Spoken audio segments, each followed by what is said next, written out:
morning, you rays of sunshine. Welcome back to the YouTube channel, where I should remind you that our main priority on here is progress and not necessarily perfection. We started this YouTube channel to prove a point, and we are growing strong. So to each and every single one of you guys who continue to watch, who continue to leave a like, a comment, and to share the page, I appreciate you. Thank you so much. Thank you so much.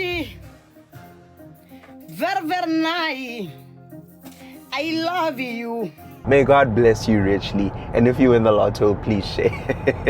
Last time you and I spoke to each other, I was in Germany having the time of my life with Mercedes-Benz, a trip that obviously is up on the page now. If you haven't seen it, do me a favor and go check it out. I think it's really cool. There's some insightful information on there, and like I said, right, the idea is this is a car YouTube channel, but I think there are more than enough people standing in front of a car giving you specs, telling you ABC kilowatts, right? Let's have conversations, let's tell stories, let's have a big old chit chat and do the car thing at the same time. So today you join me in the future. I call it the future because there are certain cars that are so tomorrow ready, it's a bit shocking, to be quite honest with you. This car is called a Leap Motor C10. Now, some of you are asking, actually I assume most of you are asking, what the heck? As Tyler would say, what the heck? Oh my, what the heck?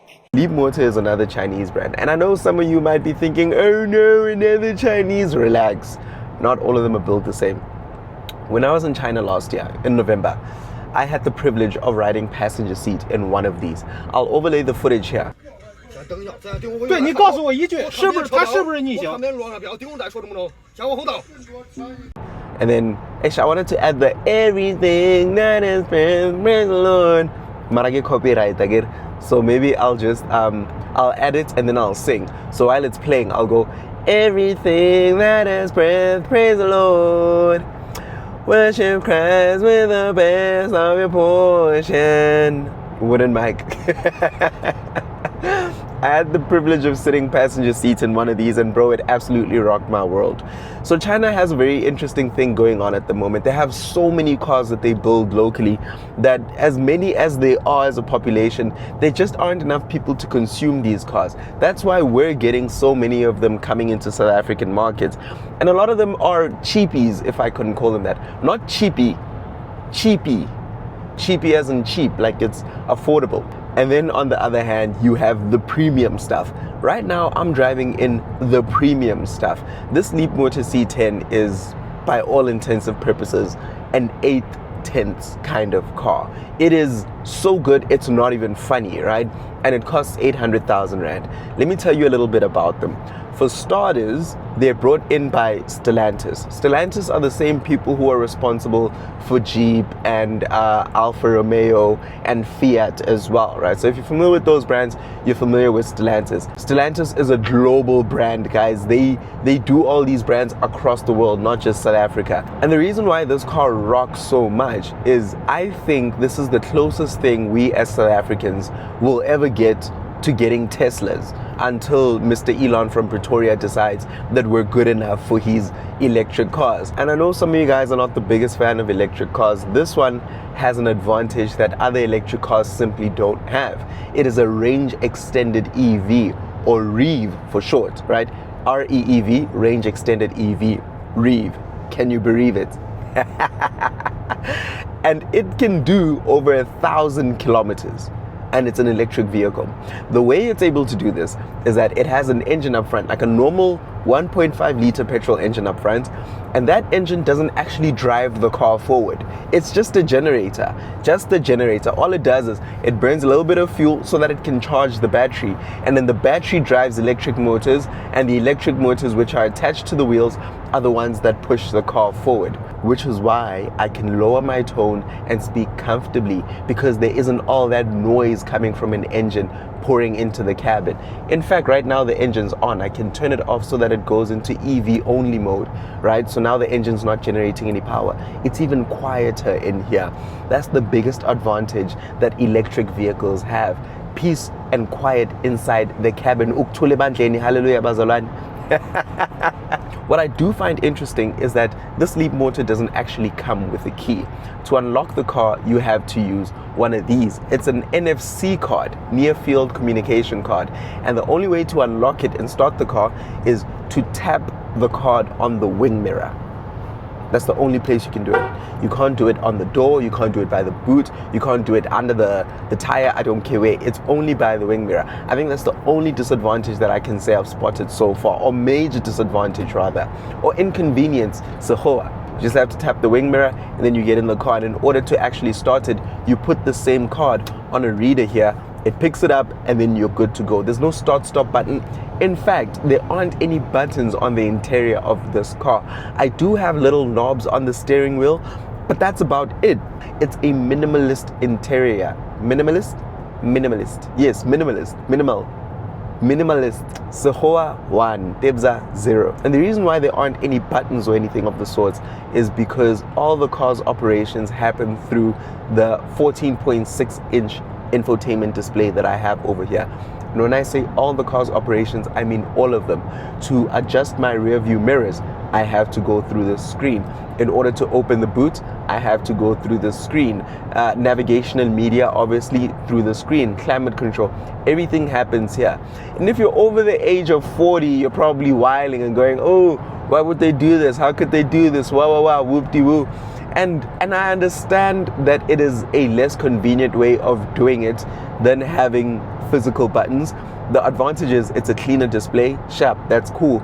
But also, we use screens in every aspect of our lives, folks. Every aspect of our lives. Your phone, screen, iPad, screen, screen, school, screen, TVs, iPads, we are screened to the nth degree. So to say you're unfamiliar with something like this would be a bit pretentious, right? Like, you can find your way around, especially if it's your car. Like, if it's a car you own, you know where to press and how to get through things. And look at guys like Tesla. Tesla has, at some point was the biggest car company, outselling Ford and that sort of stuff. And they just do screens as well. You're telling me everyone else around the world is right, is an idiot, and you who hate screens are the only one who's correct? Come on, bro. Let's be fair. Let's be fair. I know we don't like it, but let's not lie, right? Let's not lie. And sure, preference is preference. I will admit to the fact that it's a less convenient way of doing things, but it is not a bad way of doing things. I'm not advocating for Leapmotor. I'm advocating for tech in general. Mercedes is doing screens. BMW is doing screens. Leap now is doing screens. Audi has 3 of them. So are Porsche. Everyone's doing screens. Like, let's just accept the fact that this is where we are now, and then we move on. Forgive me for that rant. Forgive me, Bazalan. I just needed to get that out of the way. With that said, go check out my Instagram page. I go into deep detail about why this car is super, super cool, and I have like specs and that sort of stuff in there. Right now, it's 6:46 in the morning, and I am headed to Mercedes-Benz South Africa's head offices. And the reason why I'm going there is because Mercedes have invited me to do a 2-day road trip with them. It's Easter, and we are going to CLARENS. This is a partnership between Mercedes-Benz South Africa and the AA to promote driver safety on the national highways, especially since people are going to be traveling for Easter. It's, my way of doing good and sort of just making sure people have the right information that they need. Plus, I'm going to be rolling in a Mercedes. You guys know I love the brand. Cool on them. Although I'm able to criticize them, just so it's clear. Oh, guys, by the way, do I want to spoil this? I just had to think and make sure, Uguti. But a lot of people have been criticizing Mercedes because in their AMGs, they stopped using V8s for some of the hero models. Like the C63 AMG, that's no longer a V8. They even killed it off because of how poorly it was selling. But when I was in Germany, a little birdie may or may not have told me that car is coming back with a V8 soon. But I can confirm, I can guarantee you, Ibile, I'm willing to bet my pinky toe on the fact that we are getting a V8 CLE 63 AMG. At the current moment, the top of the range CLE is a 53. That's that sexy coupe. I had a CLE 300 on test not too long ago, and that thing was just ooh la la. It oozed sex appeal. You know when a car makes you go, That's what that car was. And now, Top of the range is a CLE53. CLE53 is a 6-cylinder, and we might be getting, we are getting a CLE63 with the big beefy V8. A V8 in a coupe AMG are back above it. We're gonna have a good time. We're gonna have a good time. If you haven't subscribed, thank you for doing so now, right? This is gonna be a long vlog, folks. Stay tuned. Right, folks, welcome to our first proper link of our road trip. We're in a fleet of Mercedes-Benz GLCs. There's 220s and 300s. And at the current moment, we're at an engine garage filling up. It's said that these cars can do over 1,000 kilometers on a full tank. But if you don't know anything about the GLC, this is essentially a C-Class that is on stilettos. I'm a huge fan of these multi-spoke rims, hey? I just think they're the absolute business. And I mean, Mercedes-Benz in Siriti. In English, we call it Siriti. In Tswana, we call it Siriti. In English, we call it shade. What is Siriti in English? Presence. I think we can call it presence or something like that. But have a look at the rear end of it here. Really, really love the way it looks. Especially in this black with the silver contrasting trim. And then if you have a look at the interior over here, looks really nice. If you've seen any of the content that I put out on the C-Class, you will recognize this. So at the current moment, we're heading to Van Riene's Pass, which is in KZN. After Van Riene's Pass, we're going to then make a trip to Clarens, because that is our final destination. I think we're staying over at the Golden Gate National Resort or something like that. I've got my drone, so we're going to get like nice clean content out for you guys. It's going to be so epic. Stay tuned. Ladies and gentlemen, boys and girls, I'm living my passenger prince dreams, Bafethu. This happens once every blue moon. At the helm of the steering wheel, we've got the man, the myth, the legend. What's good, baby? Mr. Mpo Shami. Boo, boo, boo, boo. Generally, Mpo's a solid guy. I think his biggest issue is the fact that he's a Liverpool fan. It's Liverpool. Arsenal. You gotta say. Can you tell I'm sleep deprived? That's why I'm wearing shades. He's an Arsenal fan, but Liverpool and Arsenal, same WhatsApp group. All I know is we're first on the log, so yeah. For now, people move up in the world every once in a while, and then they switch up on you. I mean, we're on top, baby. You guys won we're literally on top, baby. You won the treble. When was it? Hey man, don't do that. Can we focus on the drive? But also then again, I can't get too confident. I'm a United fan. These are only now days that are looking better for us. I really feel sorry for you, man. No, but you know what, ne? I think football will kill you if you take it too seriously. Yeah, it will. It's one of those things where you get into it and you watch it because you just want to do something for 90 minutes. This thing where you're gonna get invested. Next thing you know, you're swearing at the TV. It's just not good. In any case, we are in a GLC. Is this a 220 or a 300? I didn't check. 300. 300. So this is the big one. This is the big one. What's the engine size on a 300? So it's a 2-liter 4-cylinder, but it's just got more power. It's got more power. 190 kilowatts. Yeah? If I'm not mistaken. Yeah. And it's had over 400 meters of torque. Now, I suppose the biggest advantage that these diesels have over the petrol variants is what you get in fuel economy and the range. 100%. So we just filled up now. It's currently got 773 kilometers till empty. But as you know, once you start driving, it'll tick up, right? And depending on Paul's, what size is that? Size 8. We're gonna run out of fuel here. So let's see though. Between the two of us, we'll see who gets better fuel consumption. I mean, it's been a few minutes. Yeah. 6.2 liters is what I'm doing. Okay. But it'll definitely get better as the distance goes on, and we'll see what yours is. Yeah. Later on in the day. But 6.2 liters is impressive to begin with, to be honest with you. I think, I don't remember the last time I saw numbers that low. But I just haven't been getting fuel efficient cars.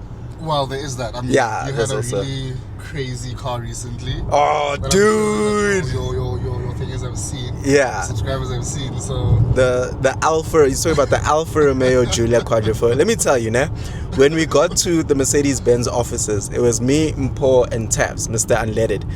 And when we got there, I don't know how, but the conversation eventually became about the Alfa Romeo Giulia Quadrifoglio. It's one of those cars where once you've driven it, Yeah. There Just was wanna share like how exactly. it makes you feel and how it is to drive, and it's Yeah, there are cars you drove before Alpha and cars you drove Yeah, after after. Alpha. But It's like that when one we measure just- time, it's like BC and AC. Exactly. Or BA or AA Yeah. after Alpha, if you will. I think that one's special because, I mean, if you look at what cars are doing at the current moment, everyone's downsizing their engines, number one. 100%. That one has a 2.9 liter twin turbo V6 that's derived from the Ferrari. V8 that was in the Ferrari California. Ferrari will not admit this, but They you never know, will, but we know. we know it's neither here nor there.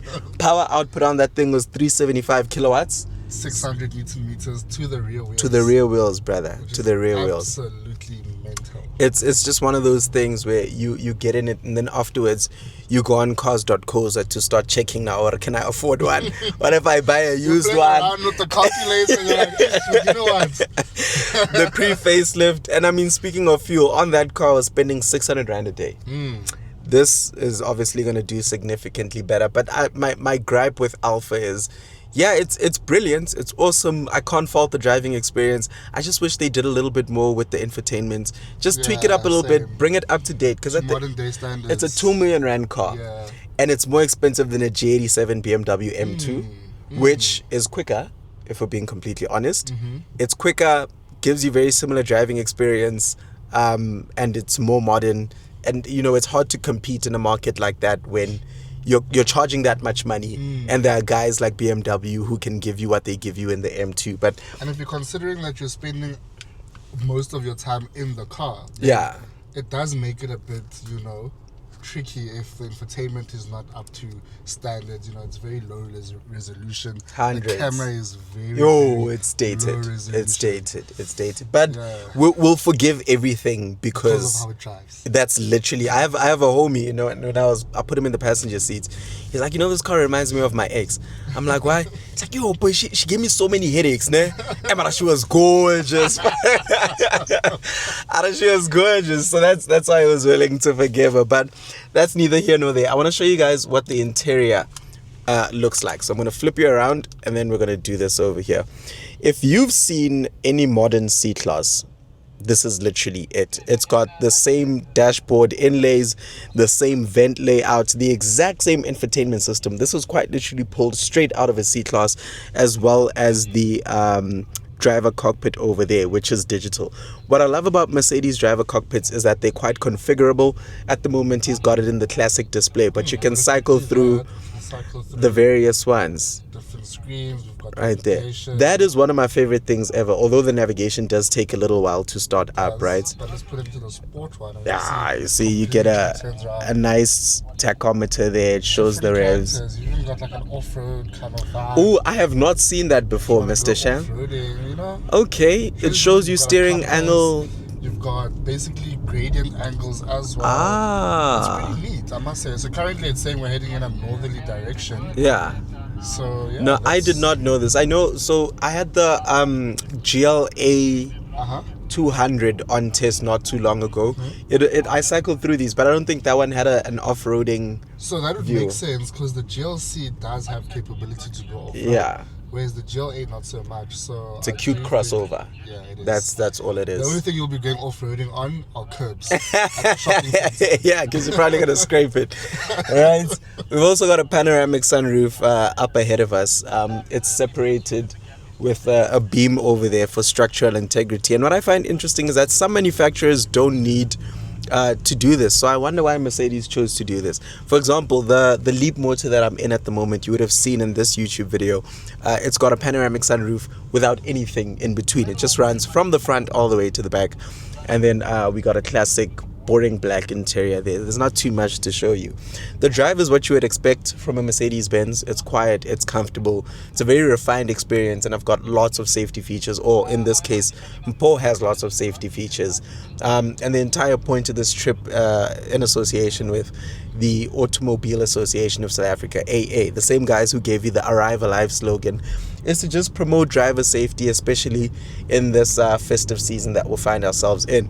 So I don't want to talk too much. I think you guys are going to join me again somewhere in KZN, dude. But yeah, we're going to kick it. I'll give you guys some B-roll. take it easy. And if you haven't subscribed, do so now. Mpo, where can people find you? Kozo Shami on YouTube, Mpo_Shami on Instagram and Twitter. Connect with me, guys. We're on the road to 10,000 subs. And please make sure you like, comment, and subscribe. Debza's video. Shout out, 10,000. You're doing amazing, bro. Doing amazing. All right, cheers, guys.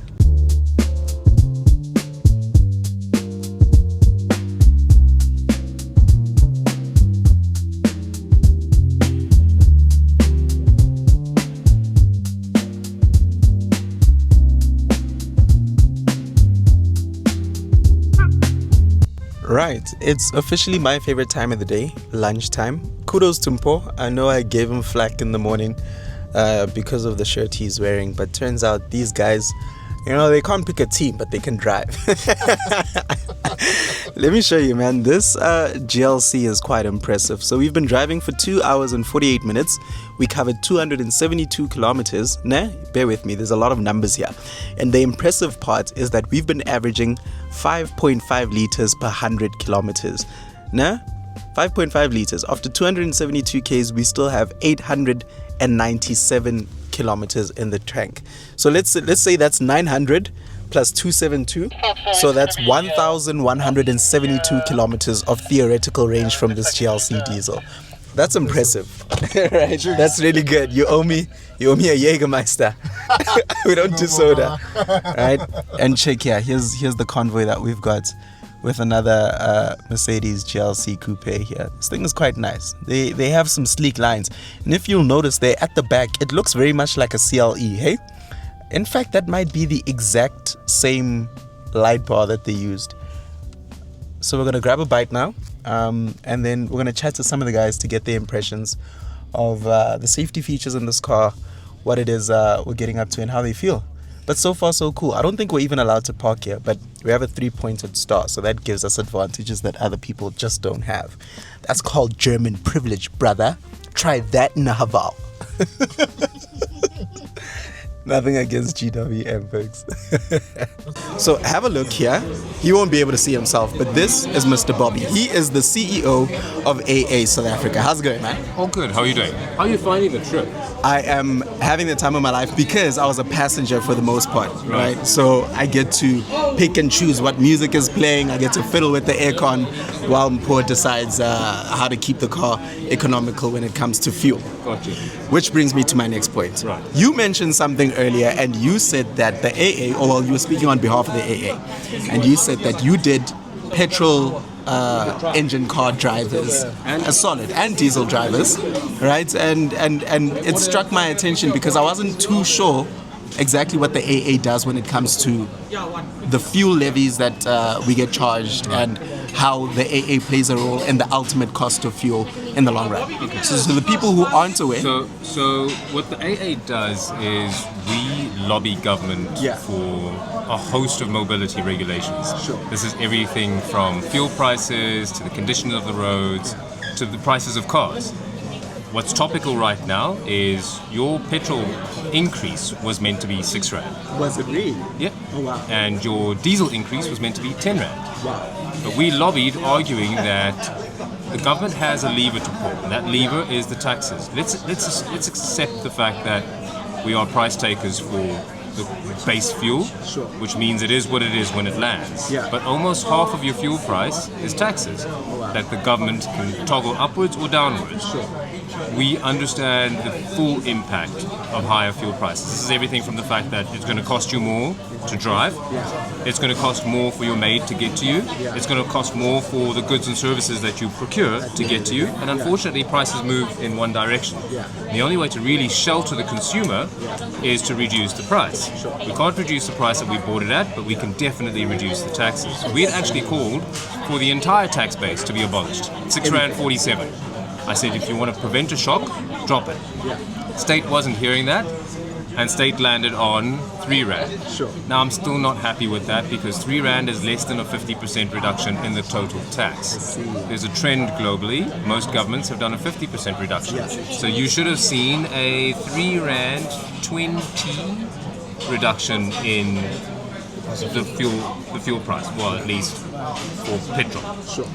And diesel, actually, from a tax perspective. I still think there's room for that to be far greater than that. Your Treasury Minister is arguing that he's hemorrhaging 6 billion rand a month because of that. 6 billion rand is a rounding error in the context of the South African economy, and I just want you to know that. South Africa can make 500 billion rand disappear in 1 year. So when they say, oh, 6 billion rand, no. In the You can cut the tax and you could do that for an entire year. Just if you want to save money, spend it more wisely. That's my genuine message. But for the consumer out there who doesn't know what the AA does, we've got your back, we lobby for you, and that's why you should join the AA. Do you see why I say I would buy anything this man wants to sell? Hey, thank you so much for your time. I think there was some useful information for you guys to take out of there. I'll give you guys more info. Stay tuned. I'm going to have a meal. And if you haven't subscribed, do so now. Say hi, Justin. Subscribe, hi. So you join us, and I'm going to give the mic over to Mpho, right? You join us here. We've just left Harry Smith. We've passed Montrose.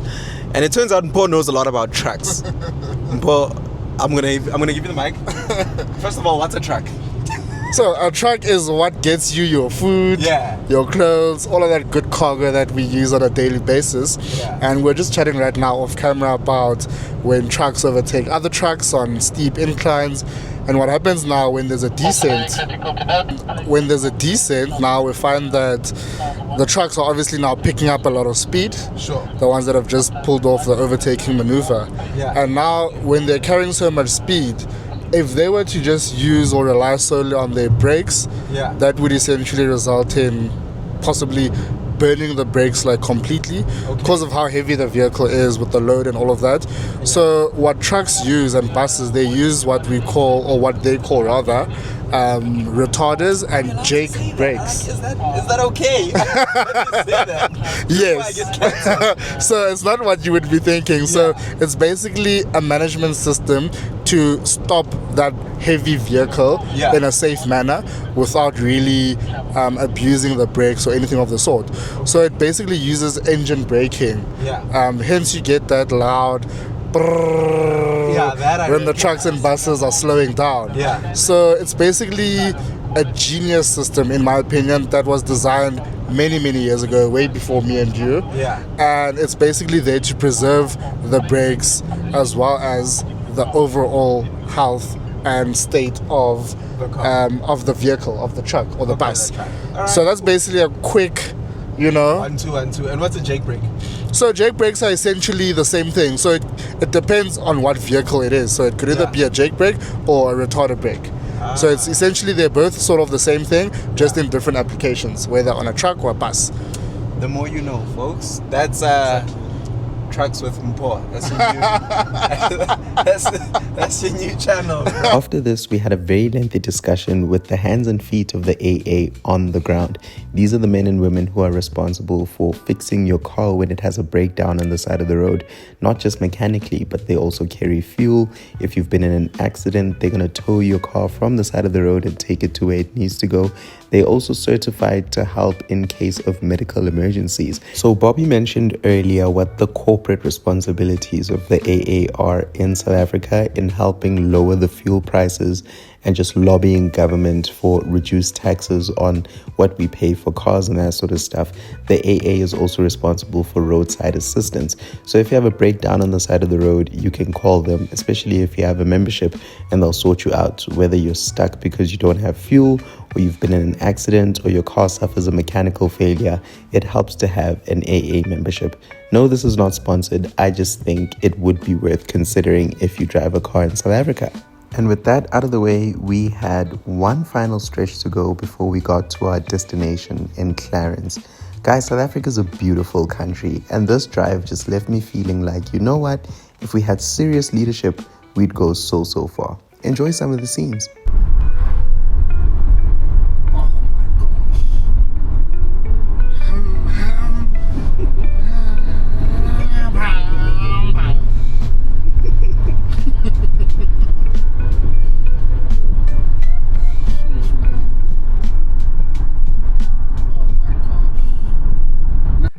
that, folks, brings us to the end of our mini trip.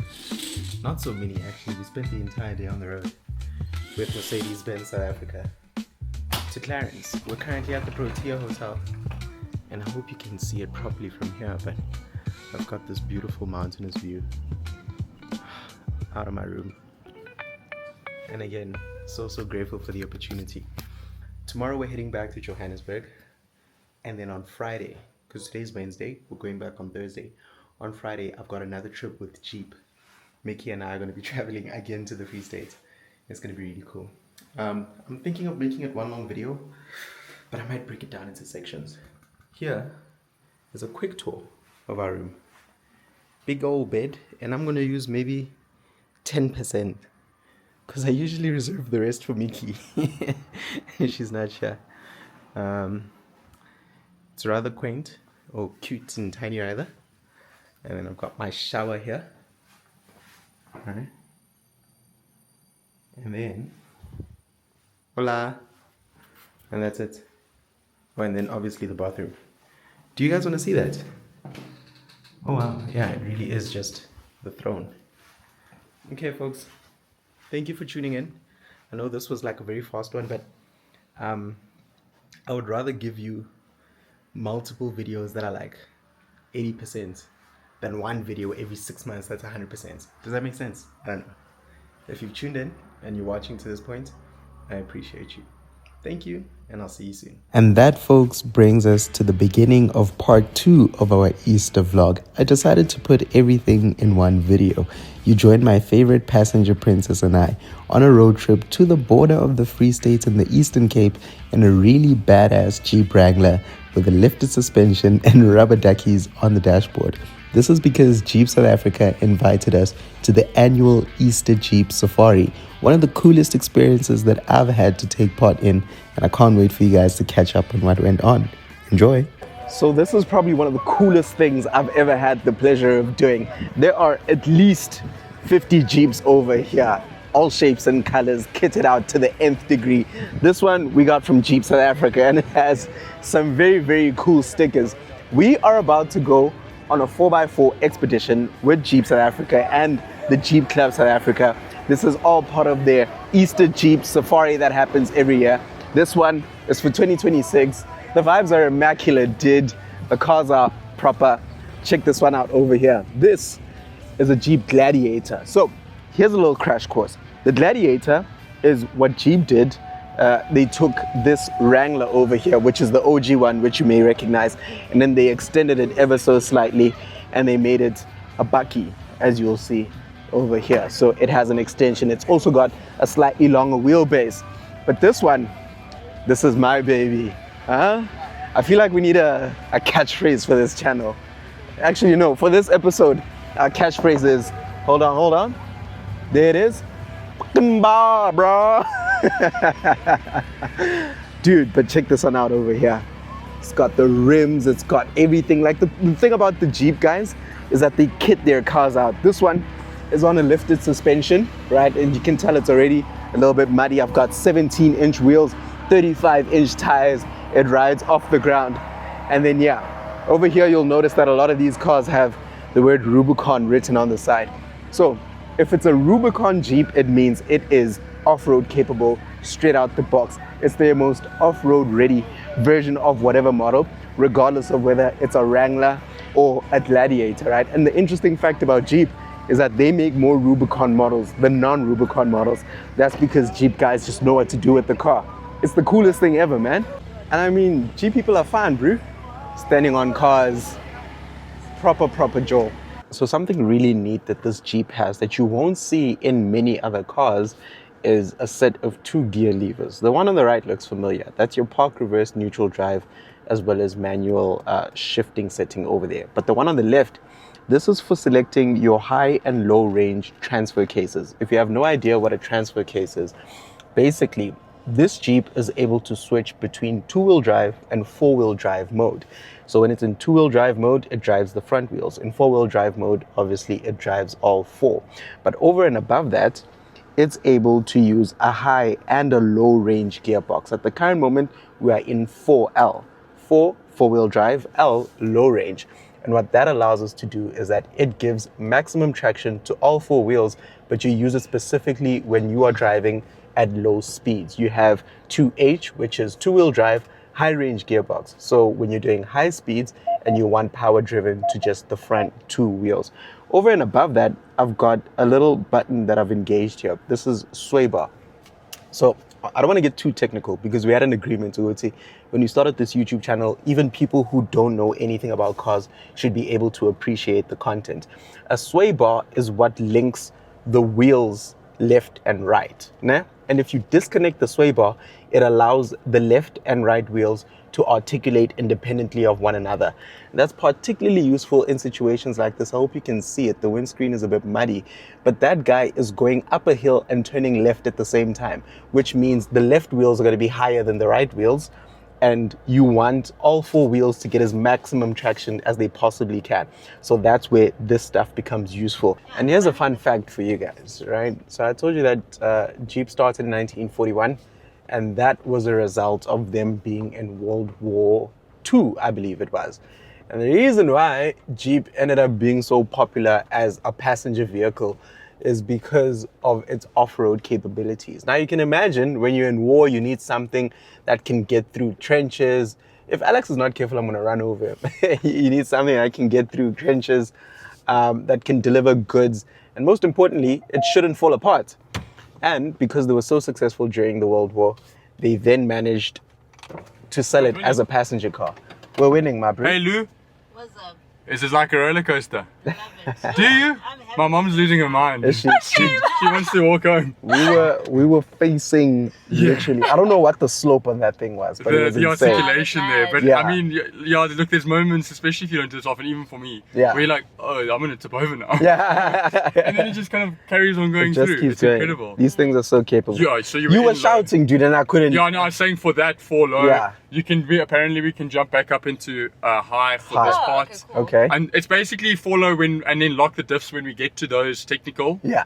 I'll give you guys a shout though. If I Okay, say cool.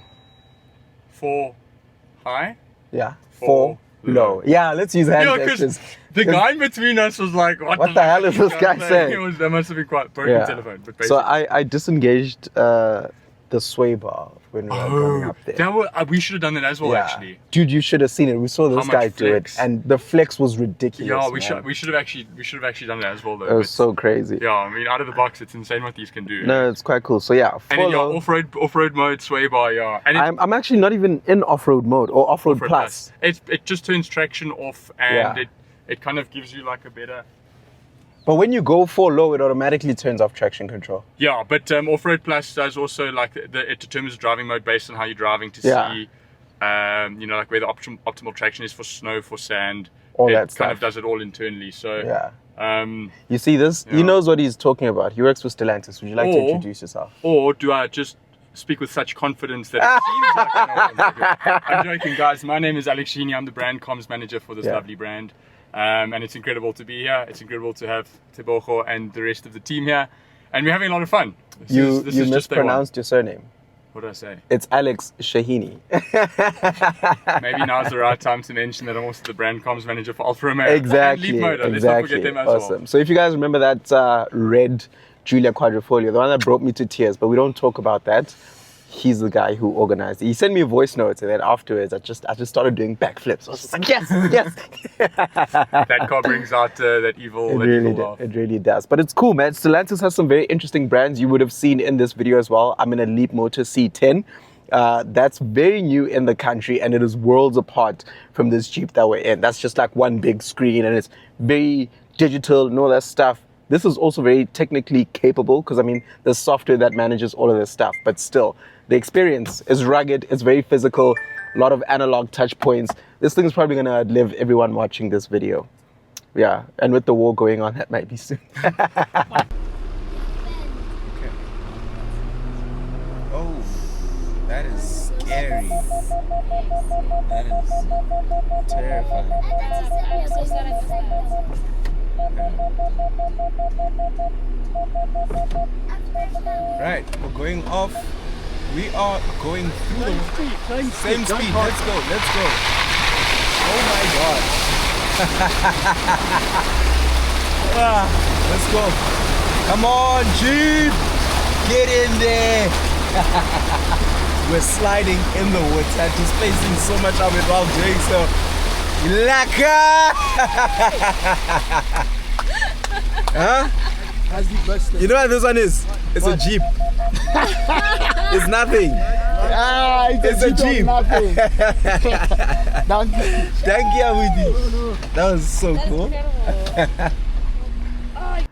Another thing that I appreciate about modern technology is that if I were to try and record what I'm shooting for you guys right now, 10, 15 years ago, it would have needed a 20-person crew. As you can see in my hand, I've got a drone. This is being recorded on a DJI. I've got action cam set up, and I can pretty much be a one-man or two-man because I'm not able to do these things alone. Nikki's gonna beat me if I say I'm a one-man team. It's a two-man team, and I've got the drone up now, and this is what it's able to see. All of this stuff, dude. It's the coolest thing ever.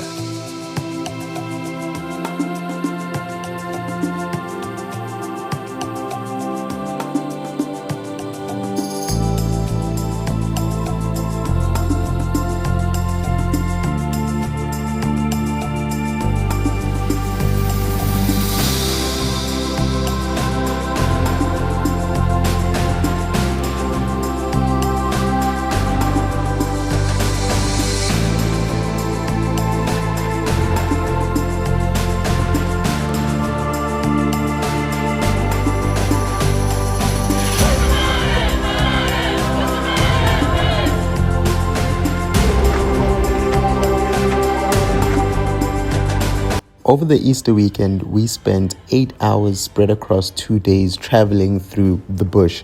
We traversed water, rugged terrain, and even climbed steep mountains, as you would have seen up until this point. And I can't tell you just how appreciative I am of the experiences that I get to take home. And I'm so glad that I get to share them with you guys. The sunrises over the Gariep Dam were majestic. The community was full of really incredible people. This was my first time doing anything with Jeep, and I can't believe that this was the way it started off. In the end, the cars were incredibly muddy, but we got to appreciate some beautiful sunsets, creating memories together. If you made it this far, I really appreciate you guys. Stay tuned for the next video. Cheers.